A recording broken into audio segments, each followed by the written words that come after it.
Hola a todos y sean muy bienvenidos a mi canal. Yo soy Carla, una católica más del rebaño, caminando como todos hacia nuestra meta, que es la santidad. Ya estamos en la recta final de este camino hacia Pentecostés. Qué interesantes que son las semillas que va derramando el Espíritu, ¿verdad?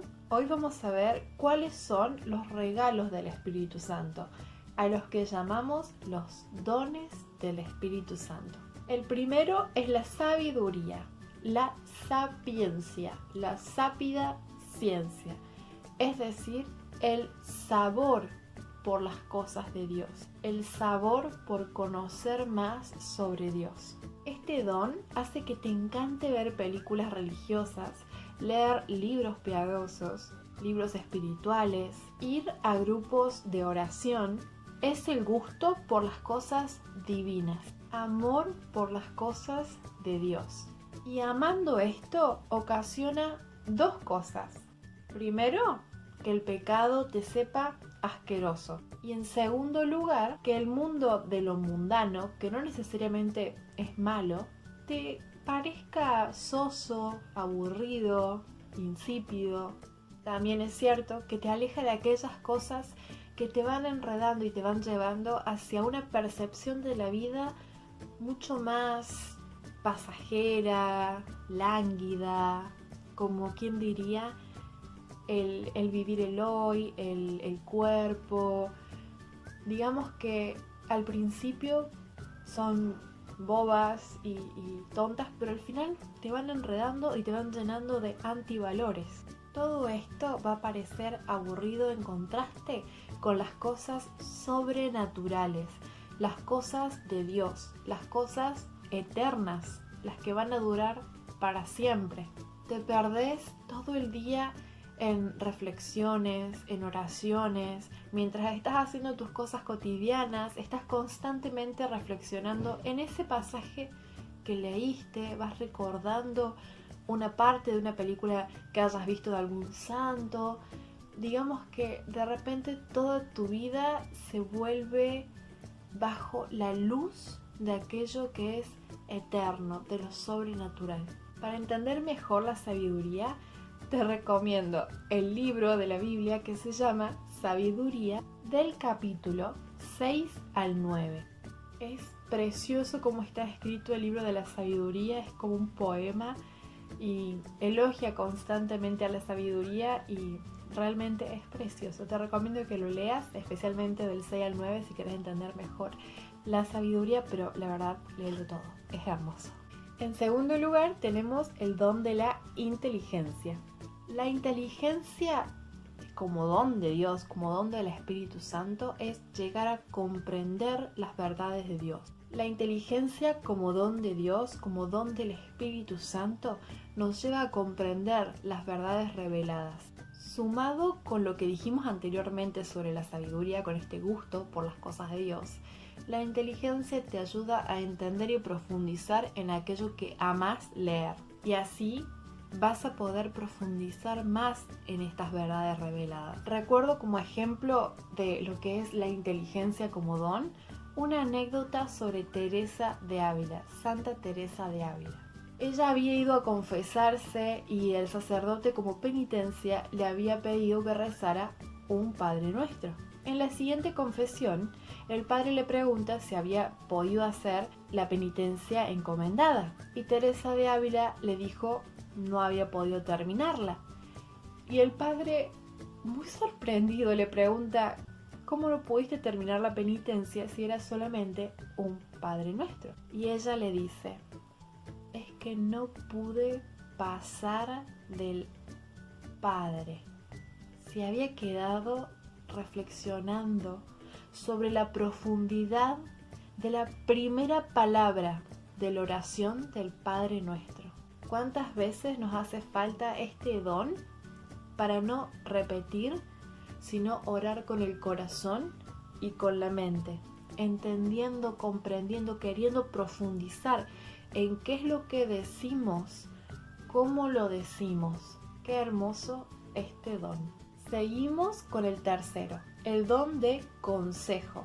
El don de consejo ilumina a la conciencia respecto de las opciones que aparecen en la vida diaria y te sugieren lo que es lícito de lo que no lo es, lo que te conviene de aquello que no te conviene. Y por supuesto, todo esto es referido a nuestra salvación. El don de consejo no diríamos que es la conciencia humana, sino que es un don sobrenatural que te advierte y te avisa cuando estás eligiendo una opción que va a ser peligrosa para la salvación de tu alma. ¿Cuántas veces necesitamos pedir este don? No a un amigo o a una amiga o a un padre o una madre. Por supuesto que está bien pedírselo a nuestros padres, a nuestros amigos, pero antes de acudir a ellos, qué importante que es acudir a aquel que ya sabe qué va a pasar si elegimos tal o cual opción, que lo conoce todo y lo sabe todo y sabe más que nada y más que nadie qué es lo que te conviene. Pedir al Espíritu Santo el don de consejo antes de pensar en salir con alguien, antes de ponerte de novia, antes de ponerte de novio, antes de casarte, antes de tomar decisiones importantes como comprar una casa, empezar un negocio. Qué importante que es pedir el don de consejo. Señor, te pido el don de consejo, ilumíname qué me conviene hacer, pero no usarlo como si fuese una especie de pitonisa. No, el don de consejo es el don que te ilumina respecto de lo que le conviene a tu alma, a tu salvación. Vamos con el cuarto don, el don de fortaleza. El don de fortaleza nos ayuda a ser valiente para poder perseverar en las contrariedades de la vida diaria. No sé si leyeron el libro de Viktor Frankl, El hombre en busca del sentido. Cuando lo leí me sorprendió muchísimo, cuando hablaba de determinadas personas que aún en un contexto tan terrible, de forma extraordinaria, se dedicaban a ayudar a los demás, a confortarlos, incluso daban su único pan diario. Es la fortaleza interna que no solo te ayuda a sobrellevar las situaciones difíciles de la vida, que además uno muchas veces no puede cambiar, sino que lo hace además de forma extraordinaria. En situaciones como las del campo de concentración que les contaba recién, les recomiendo que vean la película de este santo, Maximiliano Kolbe, que se llama Las dos coronas. Este santo murió en un campo de concentración y murió porque se ofreció a recibir un castigo en lugar de otra persona. Resulta que cuando una persona huía del campo de concentración, todos los compañeros que vivían con él en la misma barraca recibían un castigo. Se elegía al azar determinadas personas y se las condenaba a morir de hambre. No era cualquier muerte, no era una muerte rápida, era una muerte dolorosísima y terrible. A esa muerte, él se sometió por otra persona, siendo que él no había sido elegido. Por eso a mí me encanta que lo hayan llamado el primer mártir de la caridad, porque los mártires son tales cuando derraman su sangre por Cristo, pero en este caso no hubo sangre en sí, pero sí hubo una muerte por la caridad, por el amor al prójimo.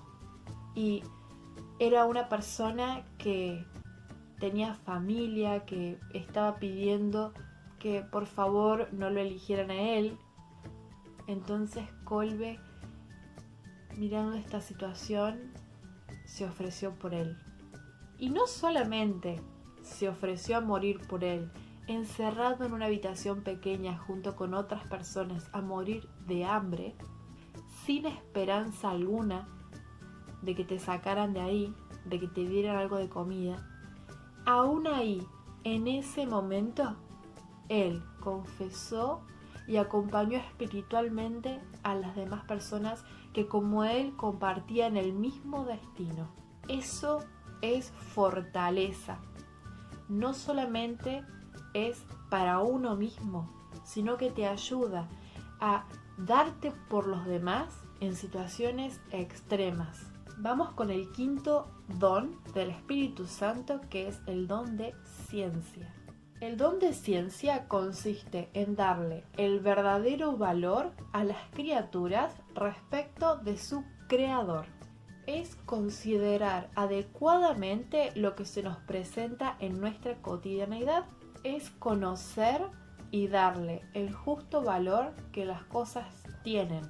Si tomáramos 3 elementos: trabajo, familia y Dios, ¿en qué posición de prioridad y de importancia los colocarías?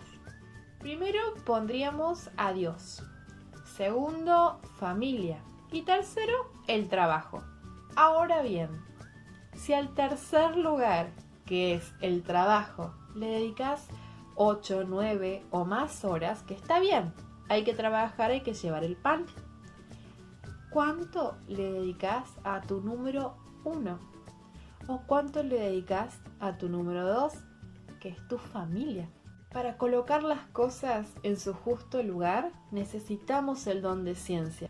No me acuerdo exactamente quién lo decía, pero decía que había que dedicarle a Dios un determinado porcentaje de tu día que equivalía a 2 horas y media. Y a mí me pareció genial porque muchas veces decimos, yo no le pongo tiempos a Dios, yo debería dedicarle todo el día, pero a veces es imposible, sobre todo cuando sos laico y vivís en el mundo y tenés que estudiar y tenés familia, trabajo. Entonces, qué importante que es tener como un determinado parámetro de horario de lo que es justo dedicarle a Dios. No te abrumes en dedicarle 2 horas y media seguidas, porque es muy difícil y te vas a distraer y después se te va a convertir en una carga y bueno, te vas a abrumar demasiado. Lo mejor es dedicarle esas 2 horas y media a Dios a lo largo del día. No te preocupes, no es que le estás diciendo a Dios solo te dedico 2 horas y media. Es ponerte un tiempo X para saber que le vas a dedicar a Dios tiempo en el día.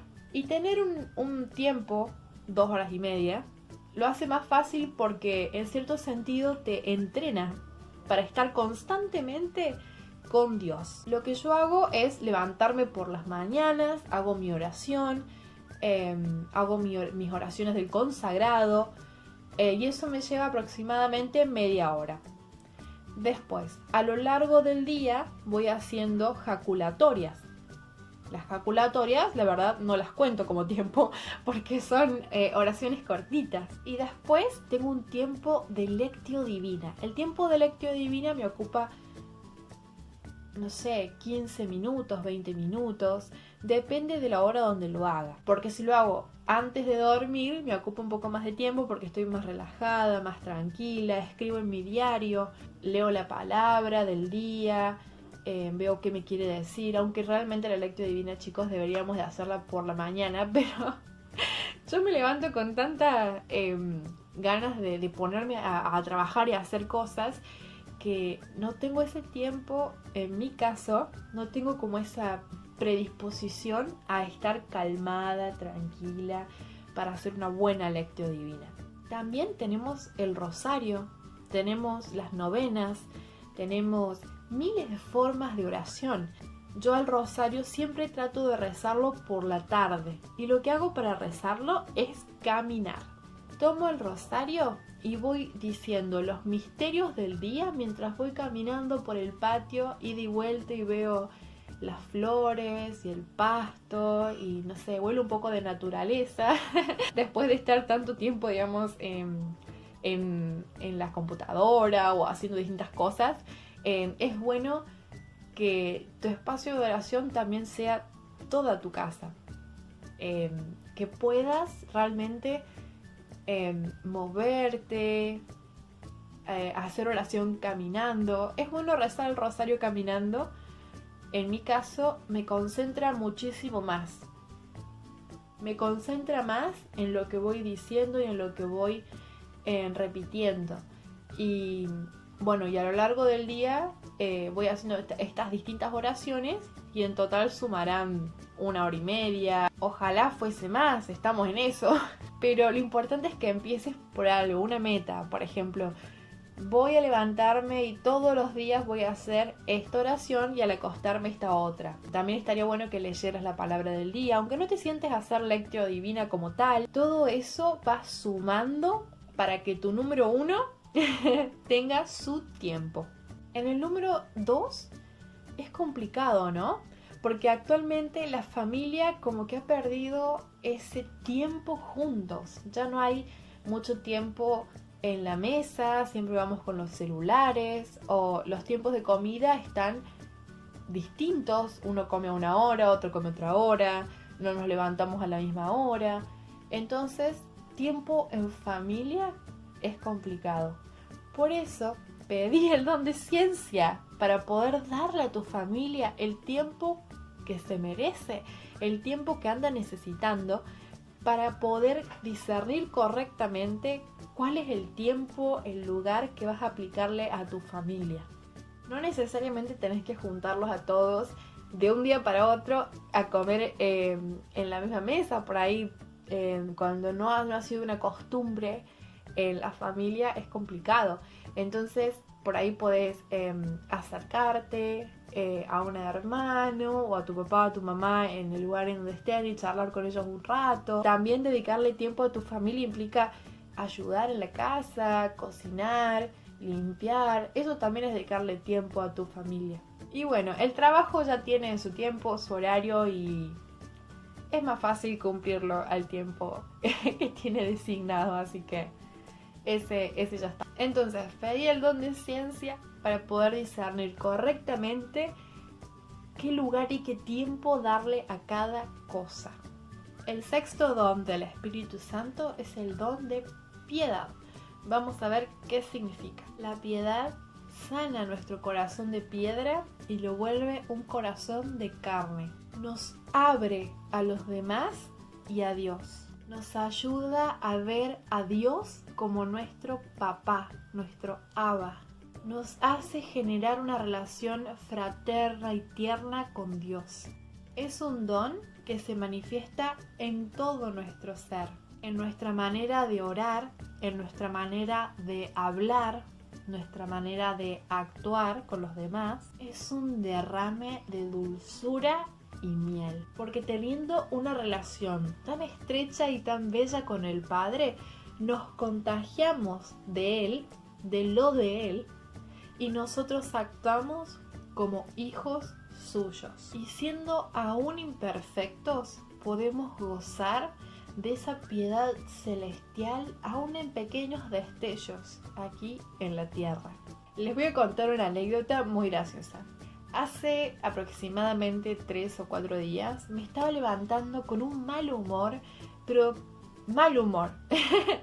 Esa forma de levantarte que nadie te puede hablar porque tenés cara de perro, básicamente. Y no entendía por qué si yo por lo general siempre tenía buen humor. Entonces no entendía por qué estaba así. Y gracias a Dios llegué a este don de la piedad. Y me di cuenta de que lo que necesitaba pedir no era mejor humor, sino el don de piedad. El don de piedad hace que actuemos como hijos de nuestro Padre, que hagamos las obras de nuestro Padre, que seamos y nos contagiemos con lo que nuestro Padre es y nos da, puro amor. Y por último, el séptimo don del Espíritu Santo, el santo temor de Dios. Reconocer a Dios como nuestro papá no es motivo para faltarle el respeto. Él es Dios, es el Creador, el Señor de señores, el Rey de reyes. Me acuerdo que cuando tenía unos 15 años, un chico me dijo esto. Me imagino las tonterías que Jesús debe haber hablado con sus amigos del barrio, como yo lo hacía cuando era joven. Bueno, no dijo tonterías, dijo algo un poquito más vulgar, pero vamos a dejarlo ahí. Y siempre que pienso en el don del temor de Dios, me acuerdo de este ejemplo. Yo me sentí ofendida por cómo trató a Jesús. Jesús es verdadero Dios, verdadero hombre. Y es el mejor ejemplo de hombre, de humanidad. Por supuesto que no hablaba tonterías con sus amigos del barrio. Que Jesús se haya hecho hombre, que haya estado con nosotros, no le quita el ser Dios. Yo en ese momento, a mis 15 años, no entendía por qué me había caído tan mal el comentario. Del mismo modo le pasó a una amiga mía que iba a la iglesia y en un momento les decían que no debían arrodillarse frente a Dios porque Dios era su amigo y como su amigo no debían arrodillarse frente a él.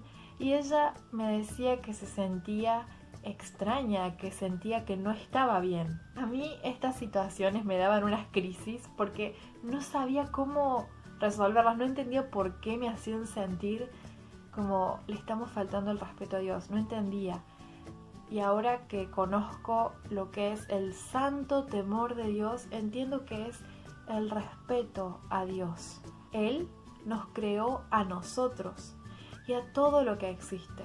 Ni un solo cabello de nuestra cabeza nos pertenece, porque todo fue creado por Él.